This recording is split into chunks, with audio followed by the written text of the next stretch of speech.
everybody, and welcome to the Hallmarkies podcast, a special bonus episode of Chesapeake Chats.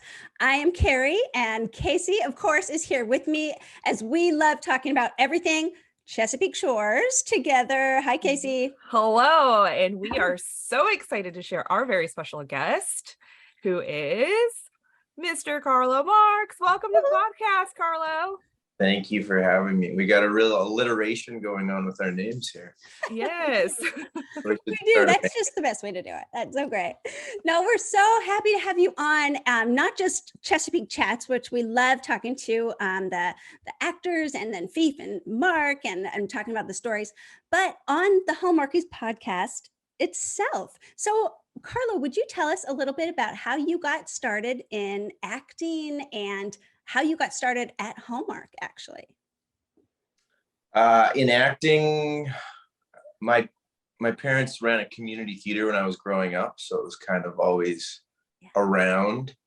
And then I went to, I did a couple plays growing up, and then I went to theater school because that was the easiest thing to get into. And then just kind of kept plugging along after that. And then Hallmark, the first thing, I didn't even know about Hallmark until I was on, I think I did a couple episodes of Chesapeake Shores. Mm-hmm. And once you get into that, and I'm sure as you know, into that family, then they just keep, if they like you, they keep bringing you back. And if you like them, So it kind of snowballed from there. Oh, that is great. That is great. I love hearing just kind of the track that people take. It's really unique sometimes, but to have your parents own a community theater, did you love theater, or was it just kind of something like your family did? Was it something they did? Yeah, they were. So I grew up in Canada, and they were American, and they had to do something that no other Canadian citizen would do in order to get citizenship.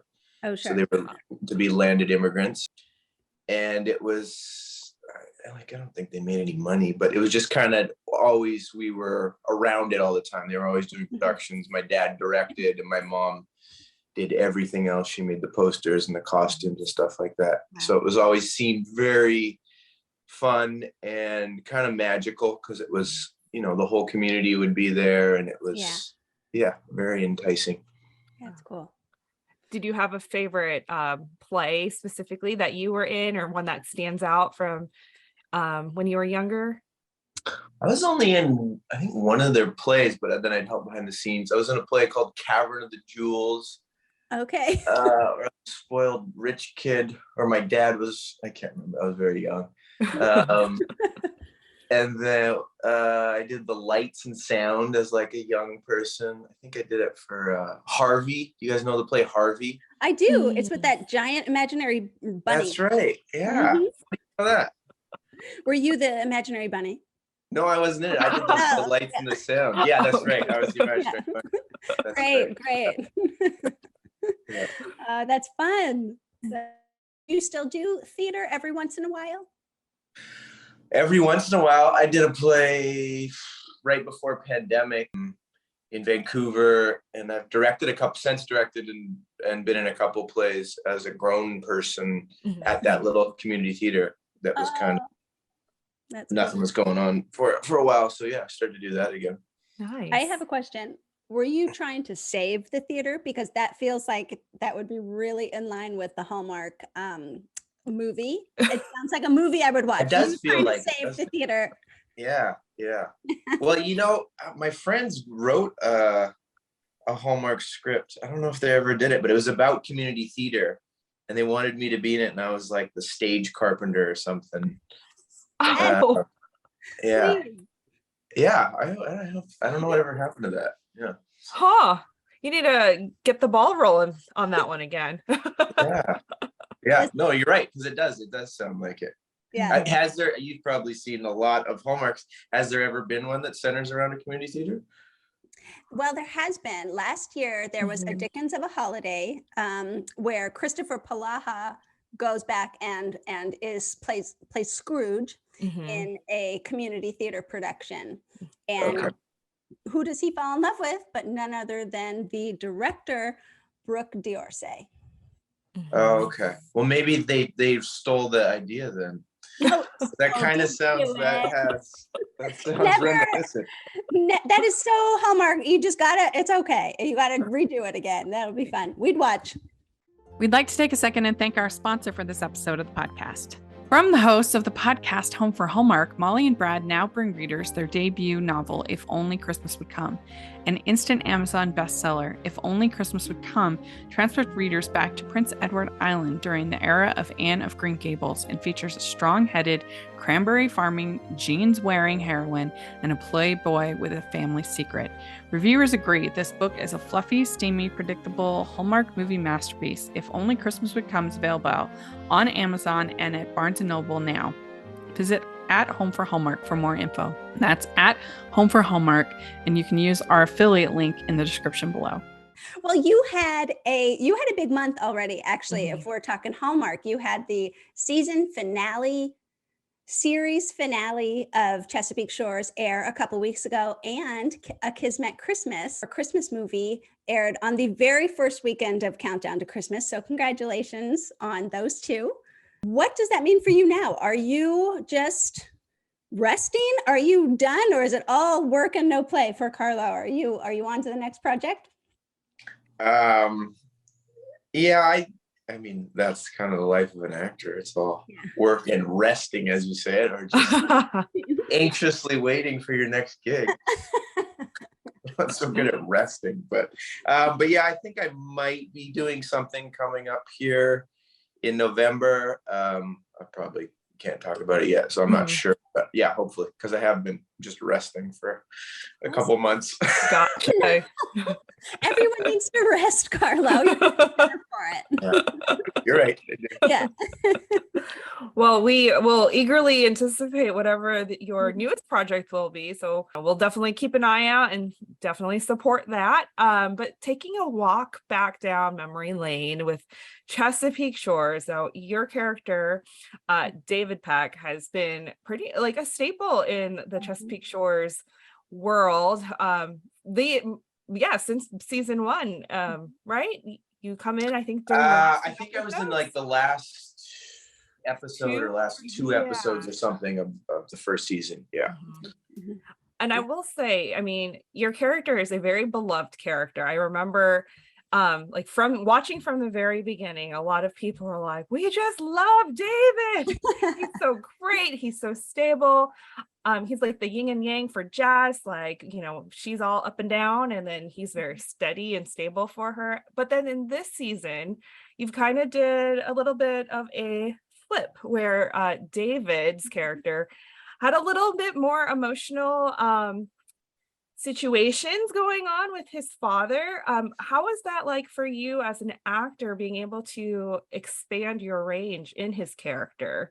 I think this was my favorite season for David because he just shows so much emotion, and you did a fabulous job just like really embracing his story and really like pulling on our emotions as viewers with this beloved character. So can you tell us a little bit more about that journey for you? Yeah, thank you. It was definitely my favorite season for David as well too.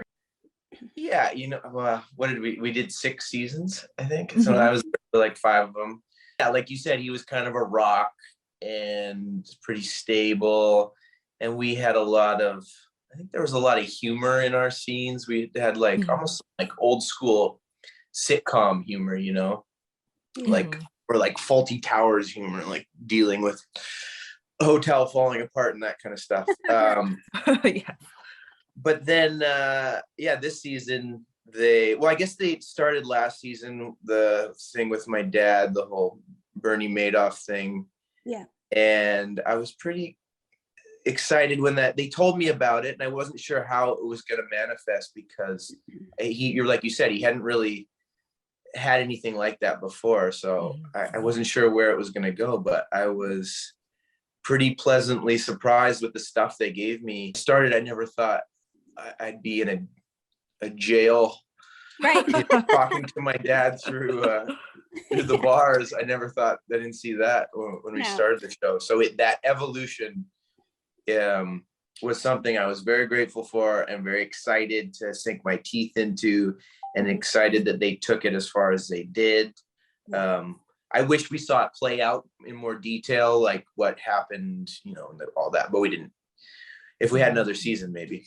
Yes. That's exactly what we think and thought. I mean, I wanted that courtroom scene, you know, where your dad shows up, Dennis Peck shows up, and Connor and Margaret are defending him. And, you know, you just want to flesh it out. Yeah, of course. Just needed another season for that. Yeah. So that was kind of, I felt pretty abrupt. Like when we got those scripts, like, okay, so now it's because they built it up for the whole season. Then, it's all wrapped up in a nice little bow. But what are you going to do? That's the restrictions of the season ending. So I don't know. Maybe you guys can get some money together and produce another season, you know? We'll work on it. Yeah. We have lots of. It's over. Yeah. We have to work. Yeah, we have lots of pitches too. I mean, we've told Mark and Beef, we're like, listen, we could do a spin-off on Jess and David and their Airbnb, and it could be almost like this whole, like, I don't know, this whole thing about like side spin-off series on them. We could have another spin-off series, just like concentrating on all the crime that happens in Chesapeake Shores with like Margaret and Connor and all the things. Don't worry, we got your back. Okay, great. We're hopeful. So how, you know, this being the last season, and which you didn't really know it was the last season. When did you guys find out that it was? They told us before we started filming, so we knew, which is nice, because then you're not like, you come to terms with it. You're like, okay, this is the end of it. You're not like waiting, because you never, every year we didn't know if they were coming back. And true. I'm always the last to know. Actors are always the last to know. So it's like, oh yeah, we're filming. You got a month to prepare or a week to prepare or whatever. But so there was finality in this for sure. Well, with David's character, we saw such depth to him in that the anger that he had towards his dad, and just even your face sometimes, I was like you were just so fierce in that emotion. But you also were able to be the final scene with Jess and David when she told you that, you know, or David, that she was pregnant. Oh my gosh, real tears coming to my eyes for that. You know, you just celebrate them as a couple. So you were just able to switch right back into character as the David that we knew, and for many seasons. But that you know, that scene, was that fun to do? Was that fun to get into that emotion? Which you're talking about, the scene where she tells me she's pregnant, or the dad scene? The scene, well, both. I mean, all the highs and lows. You know, you're at the prison with your dad and you're so angry, and then you're with Jess and you're celebrating this moment that she's pregnant. So right. That scene with my dad was very fulfilling as an actor. And the crew, I don't know if you talked to any of them, but the crew was so not just respectful, but they were like, it just felt like they had my back, and everybody was focused on this scene. So they were very quiet. Nobody would talk to me between setups and stuff. And I was just like it felt like we were, you know, a team, like everybody was in it. And so that was a very rewarding day for me. Yeah. It was very fun. And then actually when she tells me she's pregnant, I hadn't put as much thought into it as I had with the dad stuff, because that stuff's so late. So it was kind of just whatever happened when she told me. And Lacey kept saying after we do a take, she's like, wow, David is really excited to have a kid. I was like, yeah, I didn't know he'd be that excited either, but I guess he was that excited. So so that just kind of happened. Yeah. I mean, that was cool for us as fans and as people watching the show in real time, because that was us. I mean, we were excited too, and so to match to see you. That's funny that she said that. Yeah, and that's how you want it to be, I guess. You want to, you know, discover it together, right? Yeah, and I was not expecting that at all. So I think out of the finale, that was the most shocking moment for me personally as a viewer. Everything else, I kind of was like, oh, okay, yeah. Like, you know, we know mom and dad are going to get married. We know it's Hallmark happily ever after with the dad and all these other things. But that moment, I was shocked. And so shocked and very like, I was misty. I'll say that. Nice. That's fun. Yeah. That's cool. Okay, so indulge us one more question about Chesapeake Shores. We just loved it. So do you have, you were on this for 5 seasons and playing this one character, do you have kind of a favorite, I don't know, scene, moment, experience, something you'll take away from this experience as an actor? I think my favorite was that scene I told you about in the jail. Yeah. Just because there was so much to do. There's some of the fun scenes with Jess Lacey. Like there's one where I think I'm imitating her and she's imitating me. That was a fun day. But yeah, these last 2 seasons have been the most rewarding for acting wise because I've had the most stuff to do. Yeah. For sure. And then just fun wise, it's always fun when there's a bunch of us like in a scene hanging out. They're not always like, fulfilling for me as an actor because I usually say one line or no lines.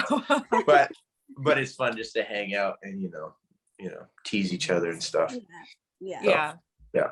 That's what I remember. Be a family. And I mean, so many of you guys on this show as a cast have raved about the cast and raved about the family being actually having that same feel. You like each other, you want to be together, you like those scenes. And so it's cool to hear you say that as well. Yeah, for sure. Yeah. And all the other if your show's on for 6 years, there's so many other guest actors are going to come through and a lot of people we already knew or people you get to meet, but everybody it was fun. Yeah. I think people just had a good time because we shot on Vancouver Island. So it was like people got a mini vacation, whenever you're on a cool location, I think there's people are excited to go to work. You get to take a ferry or a seaplane, stay at a nice hotel. And it's like, it's like summer camp or something. Yeah. Now being from kind of that area, did you, feel a little ownership and say, hey, you got to check this place out, you got to go to that place, or not really? Yeah. Production. Sorry. You got to see a theater production. My parents are putting on. Right. Yeah, I'm from the opposite side of the island, so I'm from 2.5 hours away. But I do kind of know that area. Okay. But no, I don't think that really. When people would go to visit the town I'm from, I would tell them where to go and stuff. But yeah, there's it's a beautiful place where we filmed, but there's actually not a lot to do. So it's not a lot of recommendations. It's like if you get all the hikes and the beaches and stuff, then you're doing it, Yeah. Okay. Nice. Ho, ho, ho. We'd like to take a second and thank our sponsor for this episode of the podcast. It's the Hallmarkies Patreon. Do you love Hallmarkies podcast, especially at Christmas? Do you enjoy the holiday previews, recaps, interviews, and bonus episodes? If the answer is yes, please consider supporting the Hallmarkies Patreon. We need your help to do what we do both during the Christmas season and all year round. But not only do you help a podcast led by strong, independent women by becoming a Patreon, you get to become a part of the Hallmarkies family. Starting at only $2 a month as a patron, you will have access to our Facebook Patreon group where we talk about the movies, shows, and more all year. We also have many monthly patron watch-alongs with guests like Lacey Chabert, Natalie Hall, Paul Campbell, Mary Lou Henner, and more, giving their behind-the-scenes details of their films. As a patron, you also have the chance to provide input into the podcast and even join us at different tiers. So this Christmas season, spread some cheer to the Hallmarkies Patreon and become a member today. You won't regret it. Go to patreon.com/Hallmarkies to learn more. That's patreon.com/Hallmarkies. Way into Christmas, you recently, you didn't release it, but you're recently in Kismet Christmas, which premiered this past weekend. Watched it. It's such a lovely, it's cozy. It's such a cozy Christmas movie. It's one of those, I don't know, little cheesy, little magic. Little bit of the magic is so good. That's what we want. That's what we want at Christmas time. I mean, that's why we watch Hallmark. So congratulations on another premiere for another Christmas movie. Can you tell us a little bit about your experience filming A Kismet Christmas?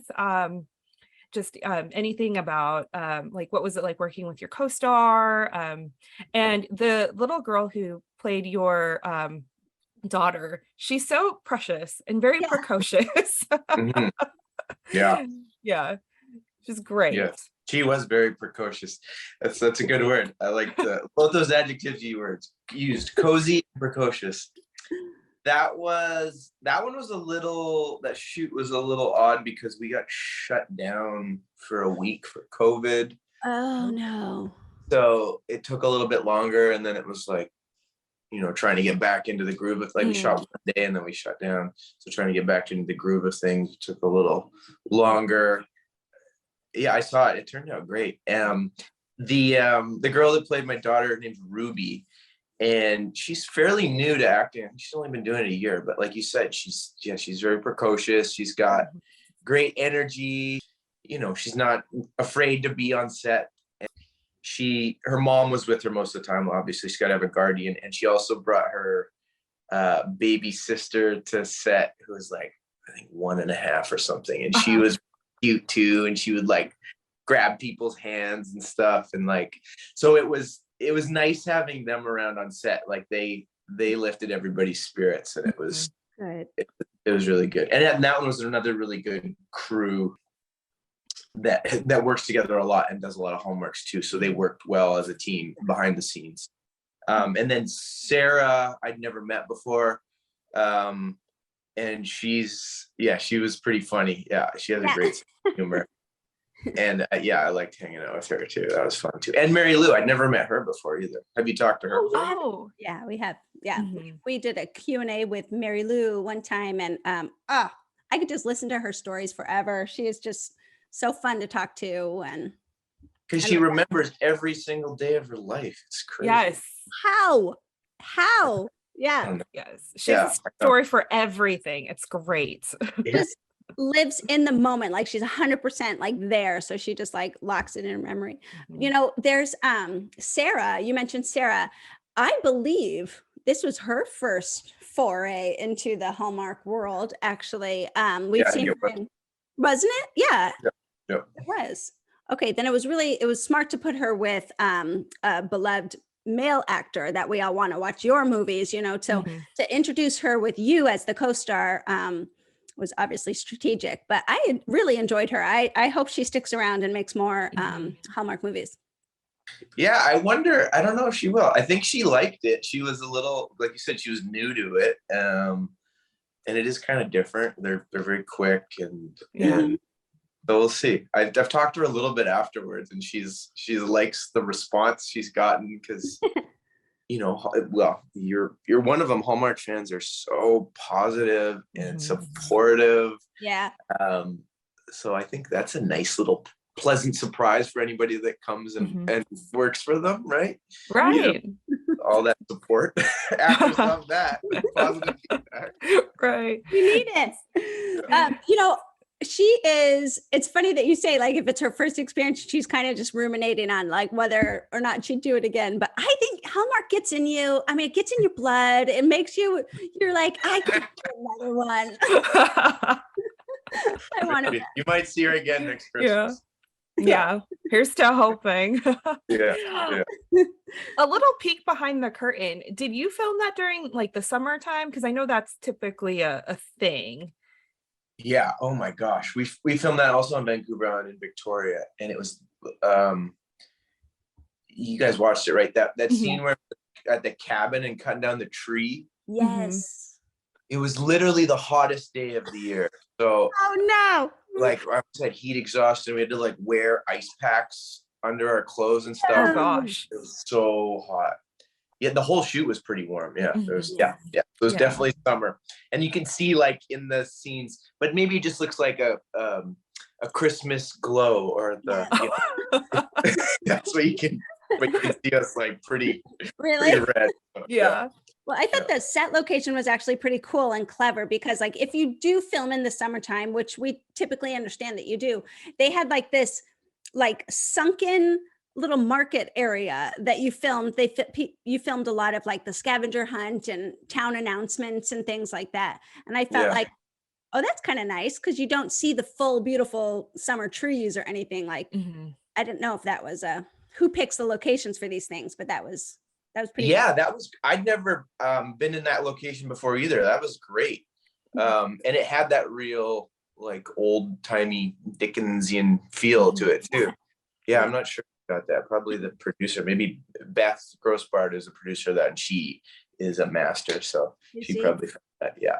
That's fun. I miss my calling. I would love to go to school for set location finding. Like, why didn't I do that? That would be amazing. Well, you still could. I guess I could. Yeah. Leave my family. No, I'm kidding. I'm not going to leave my family. No, I'll take them with me. I've always thought that would be a fun job too, to be a location scout, because you see things from a different point of view. You know, so why something works and where, and that would be really fun. Yeah, that would be fun, I think. Well, we have a fun time watching all of these movies and like noticing they used that scene in this other movie, and right. It's kind of fun. Yeah. Had you ever seen that courtyard before in a movie? No. I don't think I have. No. No, I haven't. So it'd be interesting to see if it pops up again. Yeah, probably will. You probably will. It was a good one. Yeah.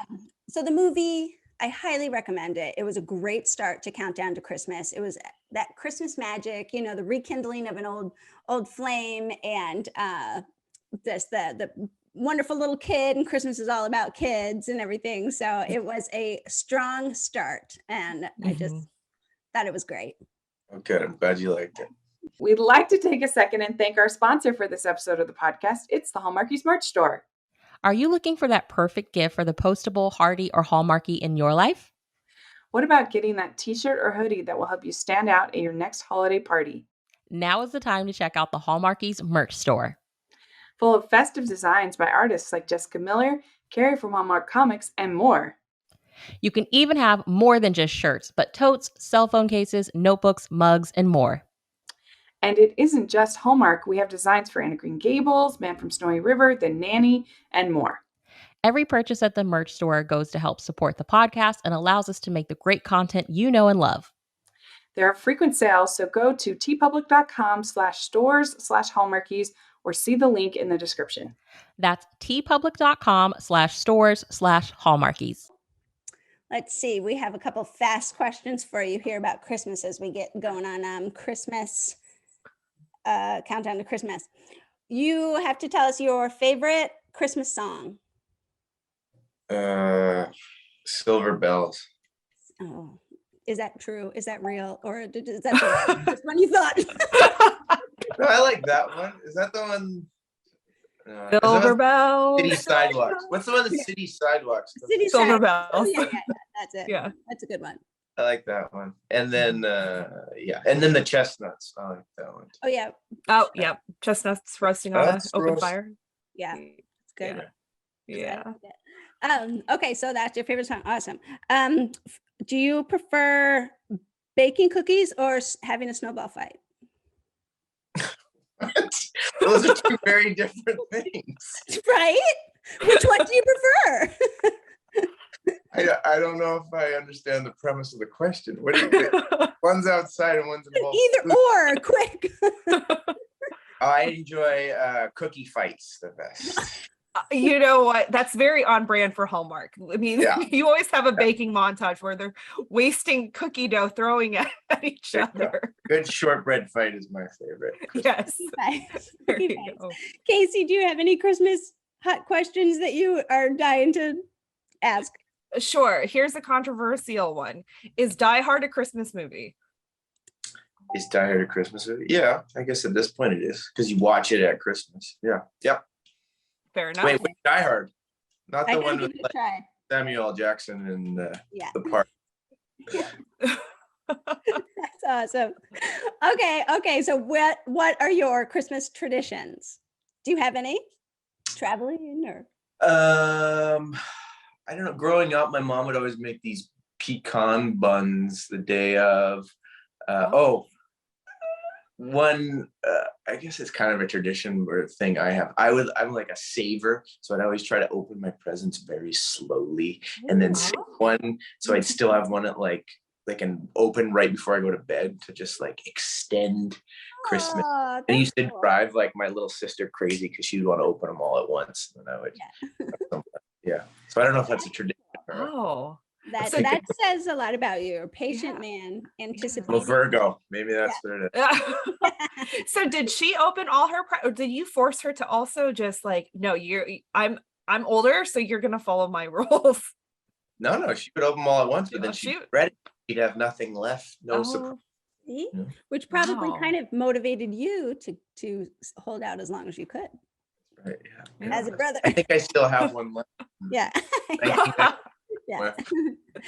Oh, that is so great. Okay, sorry we threw those random Christmas questions at you, but we're just trying to get in the holiday spirit in the season. But Of Carlo, course. this was so much fun. Thank you for your time. Thank you for talking about your projects with us. We just think you're great, and we're happy to have you on our small screen any chance we get. Okay, great. Well, thanks for having me. Nice to meet you both. Nice Yeah, meeting you. nice to meet you too. Well, make sure you watch A Kismet Christmas if you haven't watched it already. So do that. Be sure to follow the Hallmarkies podcast all over social media. Give us a thumbs up, leave us a review, do a comment, all of that good stuff. Find Carlo on social media. I definitely forgot to ask him where he is, but I think we can find him. So go ahead and do that. Kaycee, where can people find you? You can find me at Kaycee__Simpson. Okay, and come to Instagram, of course, and follow me at Hallmark Comics. I'd love to interact with you there. Thanks, everyone, for joining us for this really fun, brief conversation with Carlo Marks. So thankful for his time, and we'll be watching his career on Hallmark as it goes, whatever comes after Chesapeake Shores for him. Indeed. So really fun. All right, thanks, everyone. Bye.